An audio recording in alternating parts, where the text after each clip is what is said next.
교육은 일부의 고독사의 이해와 우리 부에서 추진하고 있는 고독사 예방 사업에 대해서 간단하게 살펴보고요.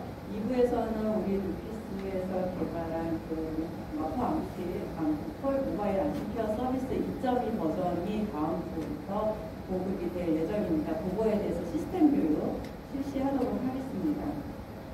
근데 아직도 사실 이 고독사 업무가 굉장히 떠오르는 업무이고 굉장히 부담되는 업무인데 아직도 좀 생소하실 거예요. 우리가 어디까지 이 고독사 업무를 해야 되는 거고 왜 해야 되는지 이게 어떻게 이렇게 큰 업무가 되는지 좀 궁금하실 것도 같고요. 그런 경과에 대해서도 간단하게 말씀드리도록 하겠습니다.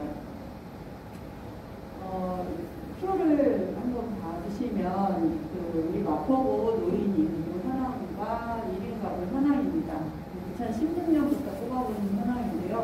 이렇게 상승 곡선을 지금 그리고 있고요. 두 개 다. 그리고 연도별 1인 가구 현황 보시면 2017년을 기점으로 굉장히 급격하게 늘어나고 있습니다. 1인 가구는 우리 부가 14.14%로 고령화 사회에 고령사회에 지난해 진입을 했고요. 2026년에는 우리나라가 20% 이상 노인 인구로 구성이 되면서 초고령 사회로 진입될 예정입니다. 우리 구는 그래도 1인 가구 현황이 서울시 평균보다 낮은 거예요. 지금 전국 평균은 한 15%가 넘어가고 있고요. 1인 가구 현황은 우리 구가 서울시 평균보다 높습니다. 굉장히 많은 비율을 차지하고 있고 반면 2, 3인 가구는 조금 높은 비율을 차지하고 있습니다. 조금 46%인데요. 이게 주민등록 기준으로 나타내고 있어서 조금 높게 우리가 체감하는 것보다는 조금 높게 나타나고 있습니다. 더군다나 대학가나 서울대 보면 이렇게 보시면 밀집해 있고 해서 조금 높게 나타나고는 있지만 불과 지금 2016년에 41%였고요. 2020년에 46%예요.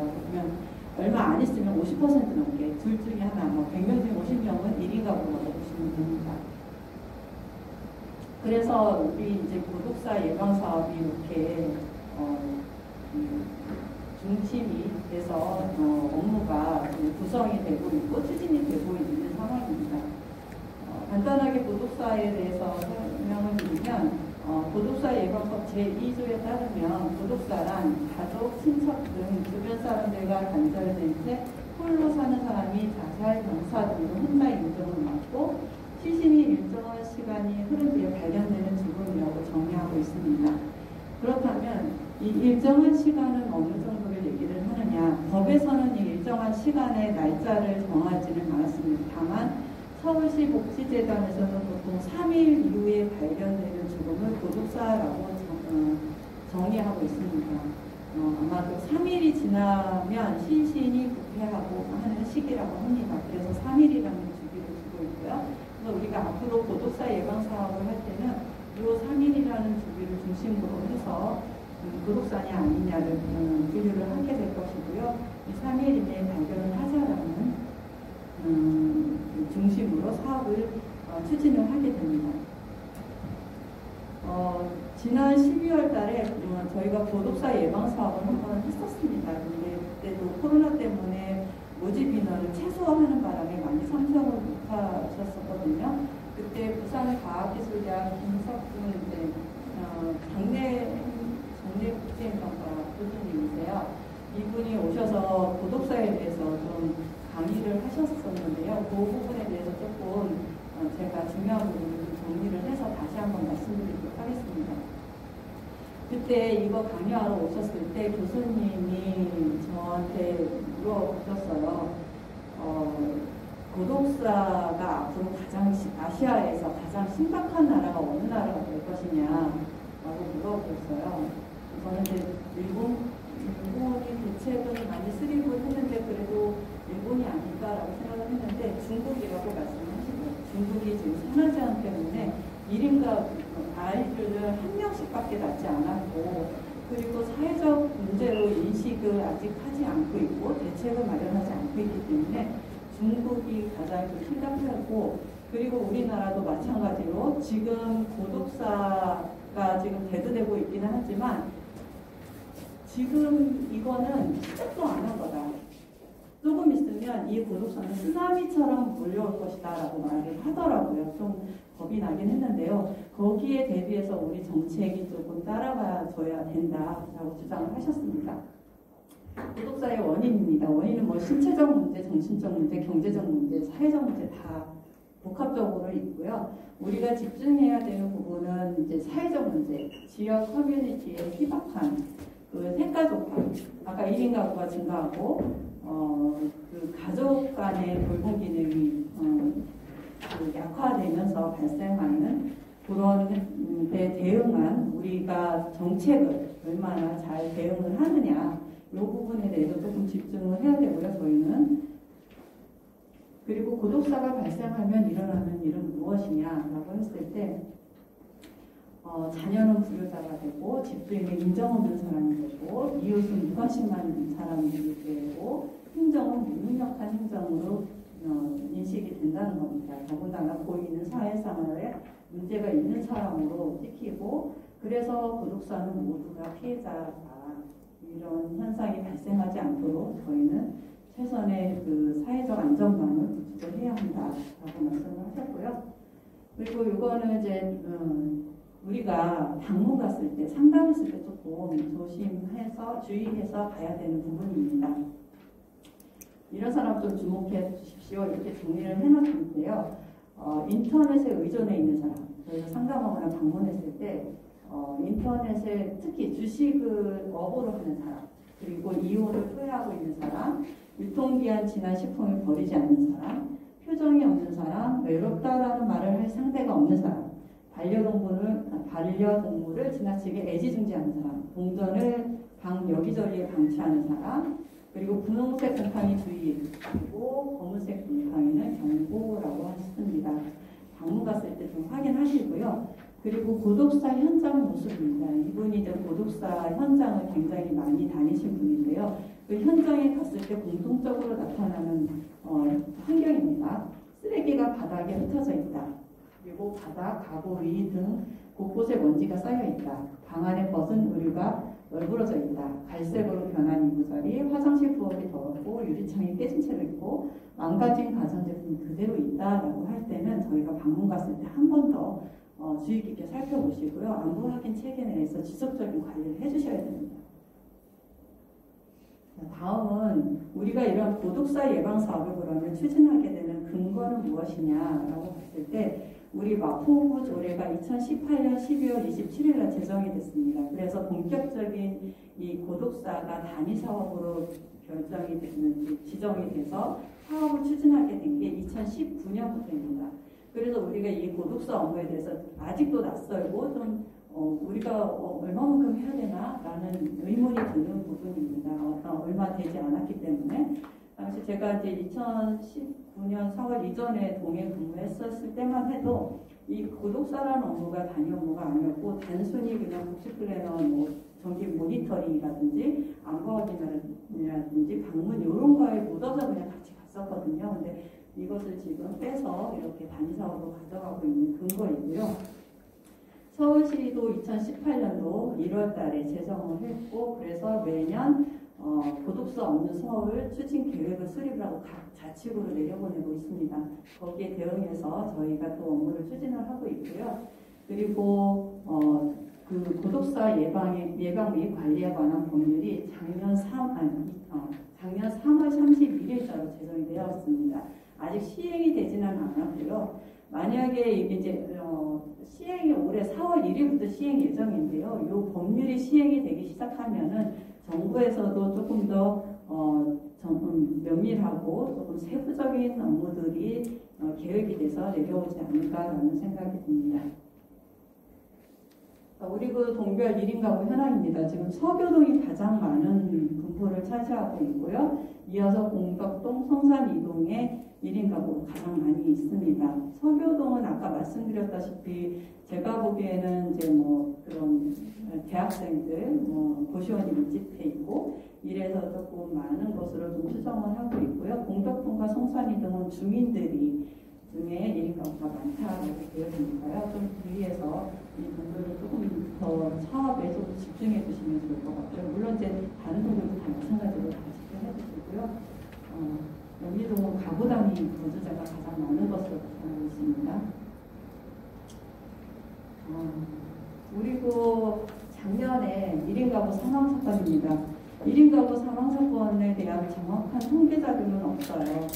저희가 그냥 동향 보고 상황 보고 들어온 걸 좀 정리를 해본 겁니다. 보시면 작년에 16명 1인 가구 사망 사건이 있었고요. 성별로 보면 남자가 14명, 여자가 2명입니다. 압도적으로 남성이 많은 비율을 차지하고 있고요. 연령으로 보면은 중장년 40세에서 64세가 8명으로 가장 많은 비율을 차지하고 있습니다. 그리고 발견한 날짜를 보면은 3일 이내가 14명, 3일 이후가 2명으로 저희가 집계를 해 있습니다. 그래서 이 2명을 우리 부에서 고독사 발생 인원으로 2명으로 지금 저희가 통계를 내고 있고요. 발견 경로를 보시면 가족이 2명, 지인이 5명, 공공불공체계가 2명, 체계가 7명, 그러니까 2명입니다. 그 공공불공체계라고 하면은 돌봄 SOS 센터 일시재가 서비스에서 발견된 사례 있고요. 마포 안부콜을 통해서 발견된 사례 있고, 독거노인 IoT 안부합의 시스템, 그리고 생활관리사, 그리고 자체 사업을 통해서 발견된 사례들이 있는데요. 가장 많은 지금 숫자를 보이고 있어서 그래도 공공에서의 안전하게 체계가 조금 작동하고 있구나라고 조금 보여지고 있고요. 앞으로 조금 더 이 체계들이 잘 굴러가서 우리 부에서는 우리가 관리하고 아까 과장님 말씀하신 것처럼 최소한 우리가 관리하고 있는 대상자 중에서는 3일 이후에 발견되는 사례가 없도록 집중해 주셨으면 좋겠습니다. 그렇다면 구독자 예방 사업은 어떻게 추진을 하고 있는가? 저희가 크게 4가지 유형으로 구분을 해서 추진을 하고 있거든요.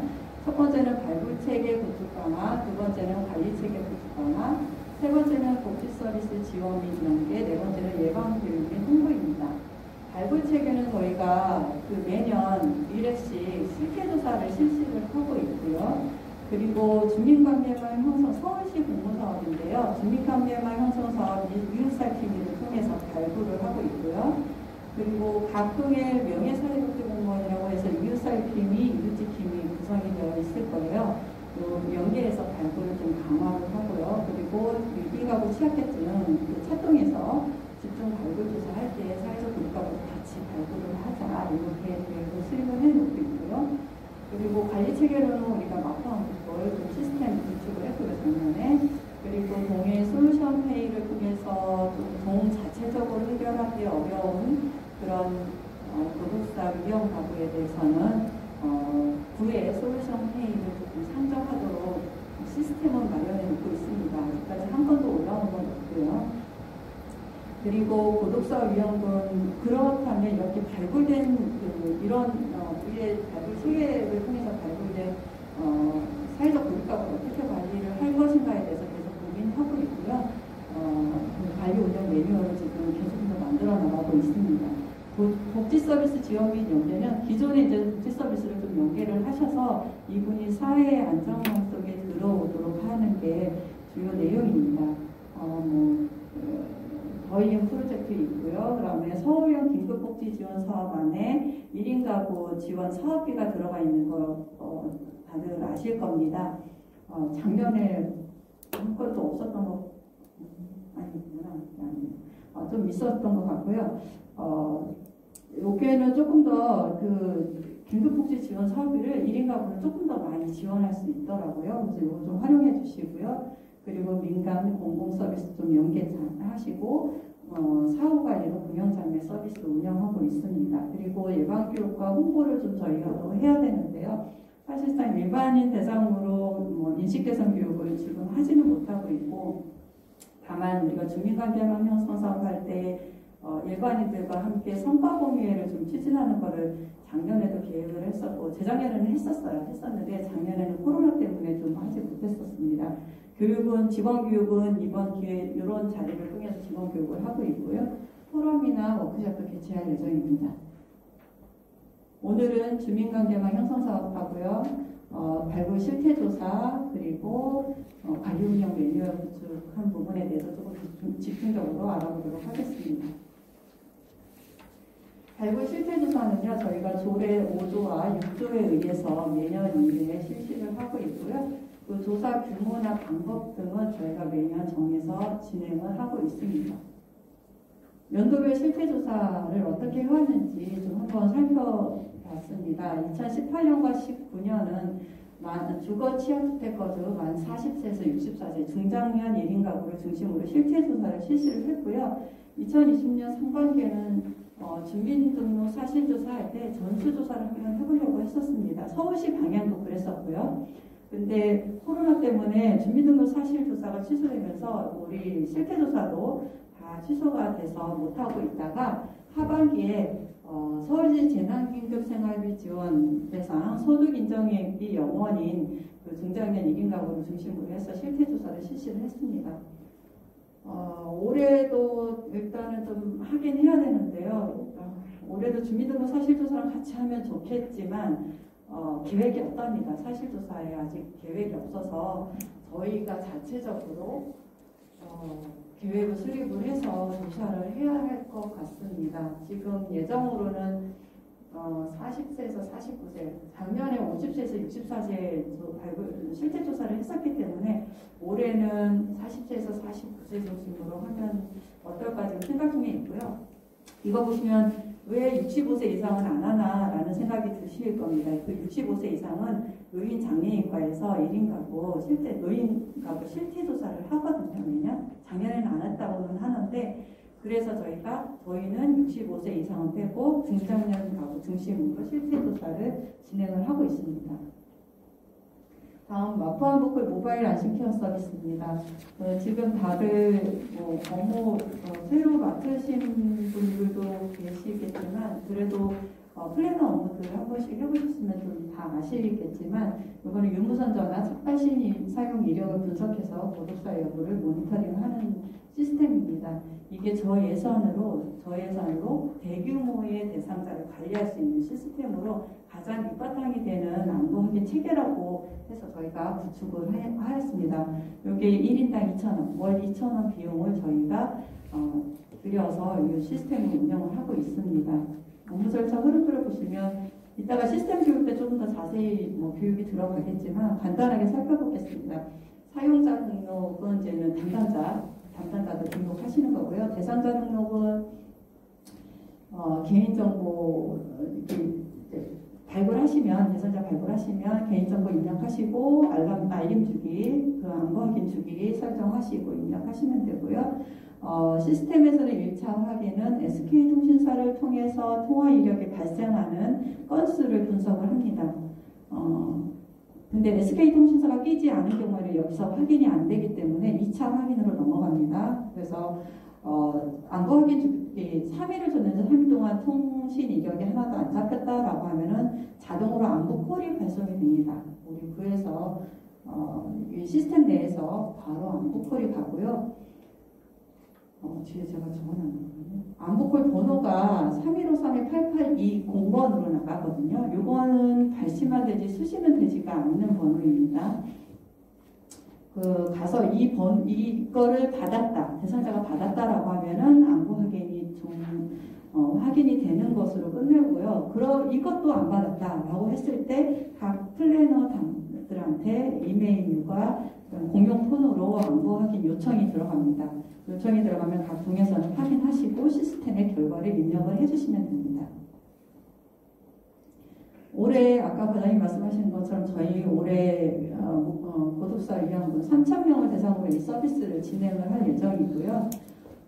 사업 대상은 그 신청서와 체크리스트가 있거든요. 그 체크리스트를 보시면 좀 더 명확하게 확인하실 수 있는데요. 1인 가구 중 경제적인 어려움이나 정신 및 신체 건강의 이상으로 인하여 고독사 위험에 노출된 사람, 그리고 재가복지 서비스를 받지 않는 사람, 그 밖에 지원이 필요하다라고 판단되는 사람, 이렇게 되어 있고요. 그 밖에 지원이 필요하다고 판단되는 사람은 동 담당자들의 그런 판단이 좀 많이 요구되는 부분입니다. 예를 들어서 지난번 그 방배동 모자 사건 다들 아시죠? 어머니는 질환자였고 자녀는 아들은 지적장애인이었는데 어머니가 돌아가셨음에도 불구하고 어떻게 처리를 해야 될지 몰라서 시신을 방치한 채 5개월이었나요? 몇 개월 지나서 확인이 되었잖아요. 이런 우려가 되는 집들은 적극적으로 발굴해서 1인 가구가 아니라 할지라도 발굴을 해서 좀 안보풀에 연결을 해주시면 됩니다.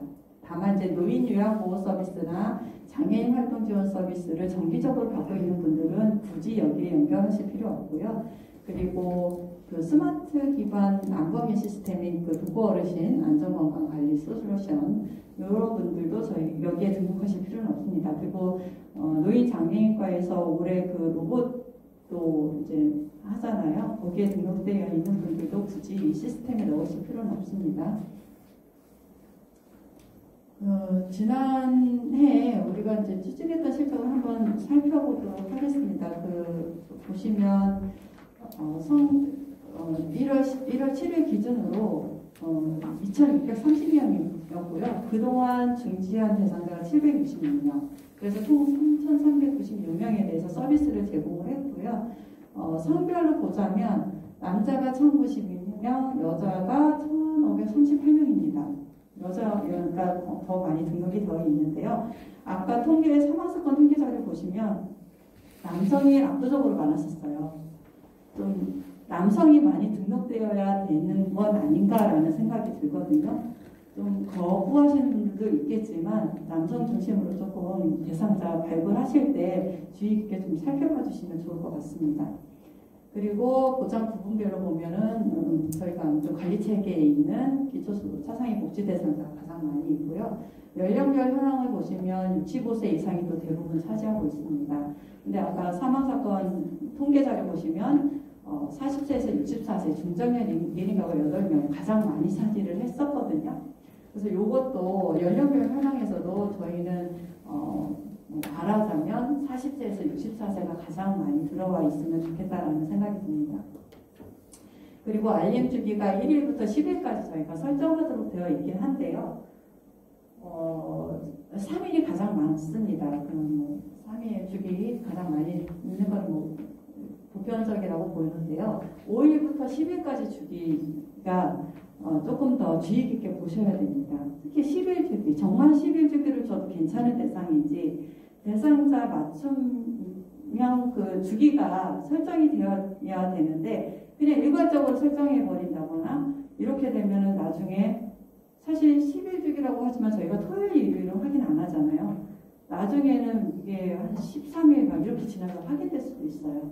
그래서 10일 주기, 7일 주기 되게 많은데요. 이거 동에 가시면 한번 전반적으로 한번 더 훑어봐 주시면 좋을 것 같습니다. 정말 이렇게 줘도 괜찮은지 한번 좀 훑어봐 주시고요.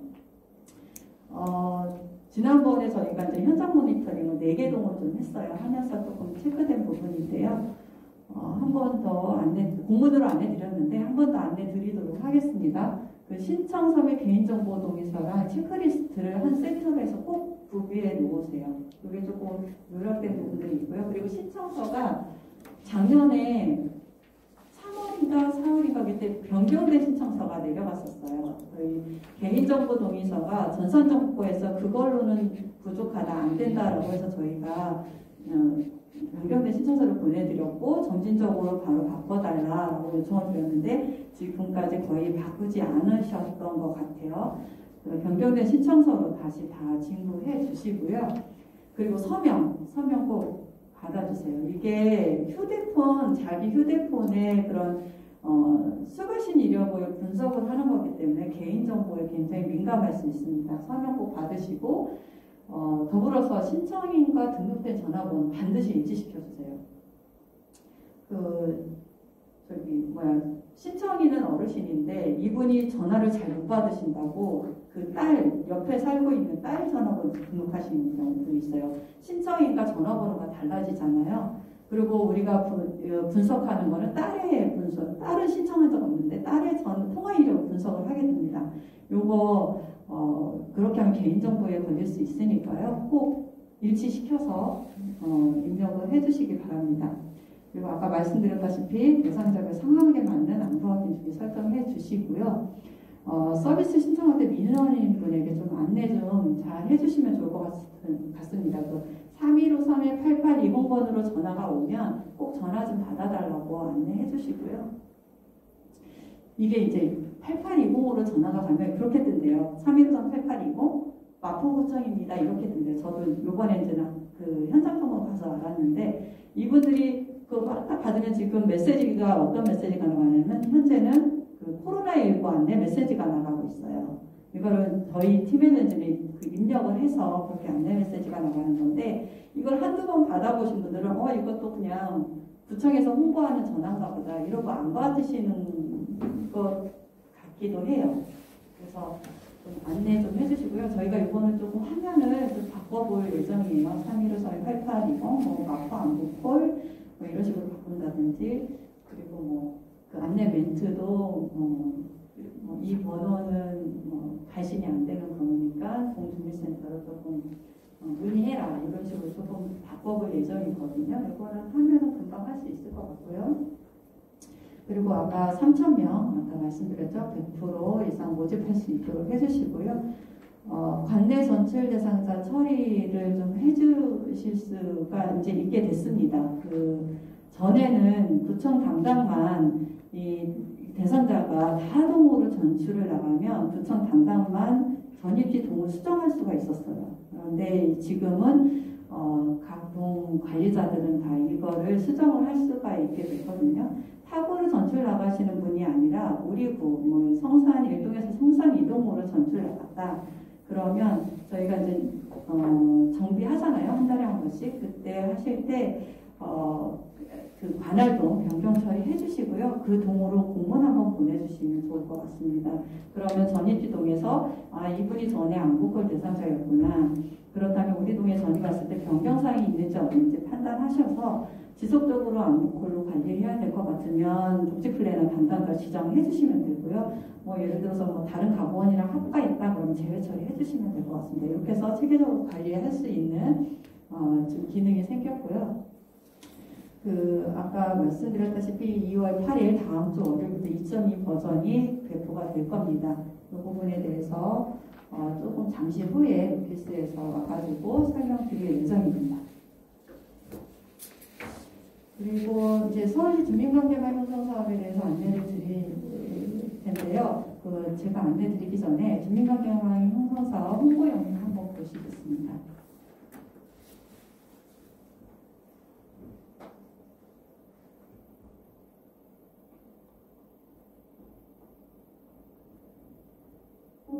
고독사, 이제 더 이상 우리에게 생소한 단어가 아니죠. 초핵가족 사회로 기존의 가족 중심의 돌봄 기능이 약화되고 혼자 살아가는 사람들이 늘어가면서 해마다 그 숫자는 늘어가고 있습니다. 고독사는 가족, 친척 등 주변 사람들과 단절된 채 홀로 사는 사람이 자살, 병사 등의 이유로 혼자 임종을 맞이하고 3일 이후에 발견되는 죽음이라고 정의되고 있습니다. 우리는 3일 이전에 발견하여 존엄한 죽음만큼은 보장하고자 노력하고 있죠. 서울시에는 고독한 이웃을 위한 특별한 이웃이 있습니다. 주민의 눈으로 주민이 중심이 되어 고독한 이웃의 힘이 되는 활동을 계획하고 실행하는 이웃 살피미가 바로 그 특별한 이웃입니다. 이웃 살피미는 고독한 이웃들에게 관심을 가지고 활동하고자 하는 주민 10명 이내로 구성된 모임입니다. 이 모임은 스스로 활동을 계획하고 직접 실행하는 역할을 합니다. 전문가의 입장이 아닌 지역을 함께 살아가는 이웃으로서의 활동이기 때문에 부담되지 않고 오랫동안 편안히 할 수 있는 활동이 주를 이룹니다. 함께 동네길을 걷거나 권합 활동을 하기도 하고 필요한 밑반찬을 나누기도 합니다. 활동이 잘 운영되도록 지역 내 복지 전문 기관인 동주민센터와 복지기관이 함께 지원합니다.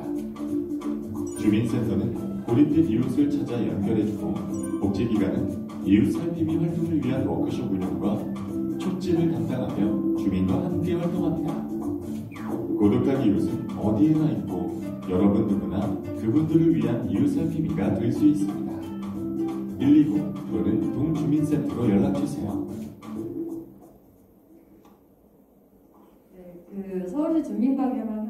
현재 우리 구에서 5개 동만 참여를 하고 있어서요. 여기 참여하고 있지 않은 동은 정확하게 이 내용이 무엇인지 좀 낯선 부분이 있을 수 있습니다. 이 주민관계망 형성 사업은 서울시에서 매년 그 참여동을 모집을 해서 운영을 했어요. 그 예산도 나가고요. 2018년부터 계속해서 진행된 사업이고요. 주요 사업으로 보면은 아까 영상에서 보셨다시피 이웃살피미가 구독사 일방 활동을 하는 게 주요 사업입니다. 사업 예산은 작년에 이제 동별 700만 원, 12% 추진이 됐고요. 밑에 동주민센터와 이웃살피미 지역복지관의 역할은 영상에서 나온 것처럼 같이 협력해서 이렇게 사회적 고립가구를 지원하는 업무를 하게 됩니다. 서울시 주민관계망 형성 사업은 그 구하고 동하고 복지기관이 활동을 우선 논의를 하게 되고요. 활동에 참여할 주민을 10명 내외 모집을 하게 됩니다. 그리고 이 활동에는 계속 워크숍이나 뭐 이런 거 계속 참여를 해야 되기 때문에 이 참여가 가능하신 분들로 구성을 하셔야 되고요. 활동 계획을 이제 주민 주도로 계획을 수립을 하시고 워크숍을 3회기 받으시고 발대식을 통해서 본격적인 활동을 하게 됩니다. 그리고 연말에 성과 공유회 다들 모여서 함께 성과 공유회를 하게 되는데요. 작년에 이 성과 공유회도 못했었어요. 그래서 올해는 조금 하반기에 되면 전동하고 이웃살피미 참여했던 분들, 우리 주민들 가보시고 한번 할 계획입니다.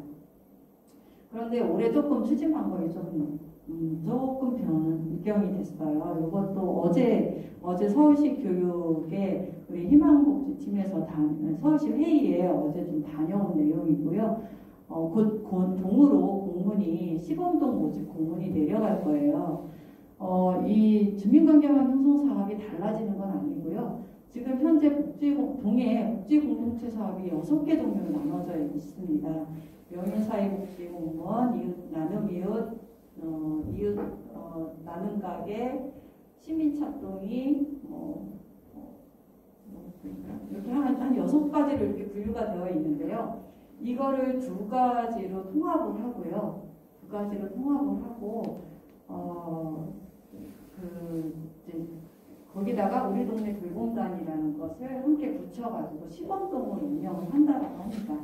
명예사회복지공무원, 이웃살피미는 주민관계망 형성사업이라고 보시면 될 것 같고요. 우리 동네 돌봄단은 보람 일자리를 통해서 취약계층을 발굴하고 위기가구를 발굴하는 활동을 하게 됩니다. 우리 동네 돌봄단은 1인당 월 20만 원 정도의 수당이 주어지게 되고요. 이웃살피미는 수당 없이 사업 예산이 나가게 되고요. 명예사회복지공무원은 발굴과 신고체계로서 그냥 명예활동을 하게 됩니다. 그리고 이 3가지는 지역사회보장협의체가 주축이 되어서 운영을 하게 되고요. 그래서 이 3가지를 함께 묶어서 사업을 진행할 시범동을 8일까지 5개 동을 우리가 포구는 5개 동입니다. 서울시 전체 125개 동을 운영을 하게 되고요. 서울시에서는 5개 동 운영을 하게 됩니다. 이게 이렇게 통합이 되다 보니까 사실 희망복지팀하고 우리 구는 이제 자원팀하고 우리 팀하고 이렇게 3개 팀에서 하던 사업들이 통합해서 지금 하나의 업무로 좀 돌아가게 되거든요. 그래서 이제 구차원에서도 이걸 어떻게 통합을 할 것인지 아직 논의가 지금 아직 못된 상태이고요. 이 공문이 내려가면 한번 참여를 해 보실지 한번 고민을 한번 해보시고요. 보시는 바와 같이 연도별로 우리가 주민관계망 형성사업 참여한 동을 보시면 18, 19년도 성산이동, 그다음에 20년도에 지금 도화동 포함해서 5개 동이 참여를 했습니다. 어느 동이 시범동이 들어올지 모르겠지만 아무래도 이 5개 동을 조금 준비해 주시면 어떨까 싶기는 합니다. 네, 내용이 지금 어떻게 정리가 되고 있어서 아직 파악을 못 해가지고요. 지금 여기 원래 서울시에서 참여동 선정할 때는 4개 동, 우리 구가 4개 동이 선정이 됐었어요. 공덕동, 신수동, 광해, 성산이. 그런데 작년에 도화동에서 고독사 의심 사례가 발생하면서 즉시 주민관계망 형성 사업에 참여를 시켜서 5개 동이 이 사업을 추진을 했었습니다. 이거 오늘 방향이 조금 틀어져서 자세한 내용은 조금 더 나중에 정리가 되면 안내를 드리도록 하겠습니다. 그리고 저희가 전수 모니터링을 작년에 12월 달에 방배동 모자 사건 발생하고 나서 우리 복지대상 가구는 어떻게 잘 관리가 되고 있는지 안부 체계가 제대로 잡혀 있는지 확인하기 위해서 전수 모니터링을 했었습니다. 이걸 하면서 그러면 우리가 발굴된 그런 사회적 고립가구, 실태조사를 통해서 발굴된 사회적 고립가구, 이런 전수 모니터링을 통해서 발굴된 사회적 고립가구를 어떻게 체계적으로 관리를 나갈 것인지 좀 고민을 하다가 이렇게 이제 명부를 명부를 통합해서 만들고요. 그리고 이 통합된 명부 안에 들어온 대상자에 대해서는 분기에 한 번씩 이 분이 연결된 그 안부 확인 서비스를 제대로 받고 있는지, 변경이 됐는지, 아니면 변경해야 될 필요가 있는지, 이런 것들을 한 번씩 점검해 보고자 해서 올해부터는 정기적으로 추진을 할 예정입니다. 그 실태조사를 통해서 발굴된 사회적 고립가구, 그리고 복지대상 가구 중 사회적 고립가구, 기타 이웃살핌이 등 주민발굴 사회적 고립가구, 그리고 복지대상 가구가 막 그 신규 책정되기도 하고 전출입이 나기도 하고 하잖아요. 이때 한 번씩 다 안부 확인 체계, 안부 확인이 필요한 대상자인지 한번 선별하시고, 그렇다면 어떤 서비스에 연결이 되어 있는지, 서비스를 연결해야 되는 대상인지 한 번씩 점검하는 그런 시간으로 해서 저희가 체계를 잡아가고자 합니다. 전수 모니터링 하기 위해서 저희가 통합관리대장을 좀 작성해서 제출해달라고 말씀을 드렸는데, 좀 문의가 좀 많이 왔었던가 봐요. 그래서 몇 가지 왔던 문의 중에서 몇 가지만 좀 정리를 해서 안내를 드리겠습니다. 그 엑셀 서식 말씀드리는 거예요. 작성 연도가 있는데요. 이거는 최초로 그냥 사회적 고립가구로 분류한 연도를 적어주시면 됩니다. 예를 들어서 2019년 복지대상 가구라 하더라도 2019년 실태조사 때 이미 발굴돼서 그 명부에 들어가 있었으면 2019년도로 작성을 해주시면 되고요. 이번에 모니터링 할 때 발굴이 됐다 그러면 2020년도로 좀 작성을 해주시고, 거기에 맞춰서 그 밑에 경로를 적어주시면 됩니다. 실태조사냐, 전수 모니터링이냐, 이웃살핌이냐, 뭐 이렇게 해서 경로를 같이 맞춰서 적어주시면 되고요. 위험군은 원래 실태조사 때 저희가 판정을 합니다. 그 위험군별 판단 기준 체크리스트를 실태조사 때 보내드리고, 그 실태조사 하실 때 사회적 고립가구 발굴된 가구에 대해서 작성하도록 하고 있는데요. 작성되었을 경우에만 고위험군, 중위험군, 저위험군 체크해 주시면 돼요. 작성이 안 되고 전수 모니터링 때 그냥 사회적 고립가구로 분류를 했다라고 하면은 그냥 일반군으로 작성을 해 주시면 됩니다.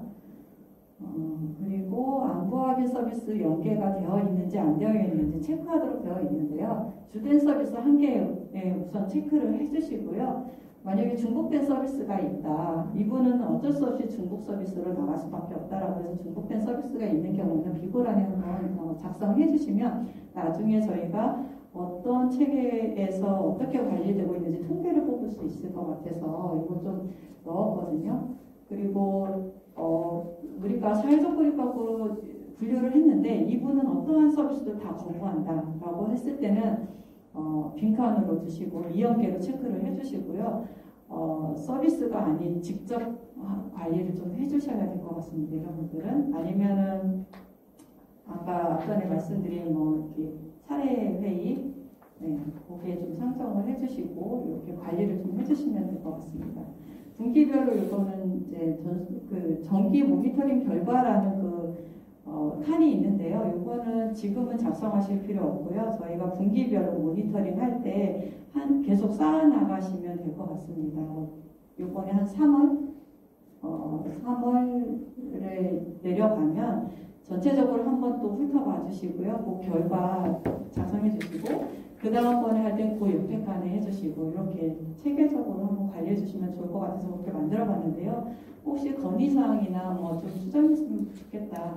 그리고 그런 부분들이 있어요. 각 동에는 당장 플래너들 통을 조금 구분하고 싶다. 그런 건 자체적으로 동에서 그렇게 작성해 주시면 돼요. 우리 동은 이제 담당자를 조금 명확하게 알아보고 싶어서 통을 좀 넣고 싶다. 그럼 통을 넣어서 관리를 해주시면 나중에 동에서 관리하실 때 좀 편할 수도 있거든요. 오늘 추가로 엑셀에 넣어서 그냥 관리해 주시고 저희한테 결과 보고 하실 때도 그냥 주시면 그 부분은 저희가 삭제하고 알아서 편집을 하도록 하겠습니다. 네, 이렇게 간단하게 독사 예방사업 안내를 드렸는데요. 궁금하신 사항 있으시면 지금 질문해 주시기 바랍니다.